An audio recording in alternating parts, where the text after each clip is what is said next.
si Jen, laging tahimik. Lagi naman ganyan. Parang may sariling mundo eh. Oo nga eh. Ako ka, Dres, di kita naman nakausap kahit ang dami natin dito. Baka kaya mo sa kasama niya kasi mayroon. Imagine, huwag ka na lang pumasok. Kasi wala ka namang Malita na, si Elvin. Alis ka na, alis. Oh.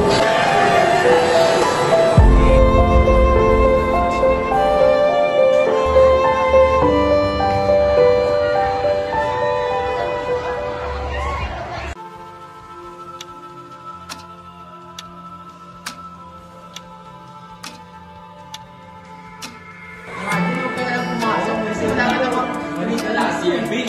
Alis ka na, alis. Oh. Kasi wala ka namang Malita na, si Elvin. Alis ka na, alis.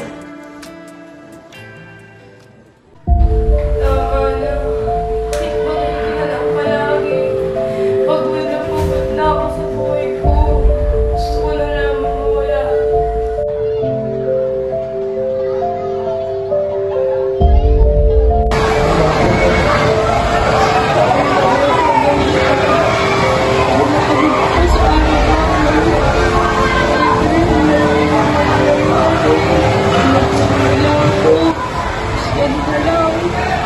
Parang wala akong nasigaw.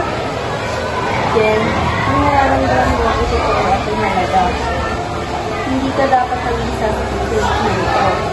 Lagi kang may taong handang makinig sa'yo. Subuhin itulong ang sakit. Kung nagkikita ka, doon magsisimula magkilog ang nararamdaman ng sakit.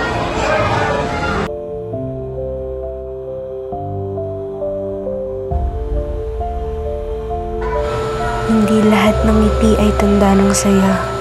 Minsan ay takip ito sa kirot ng pananakit.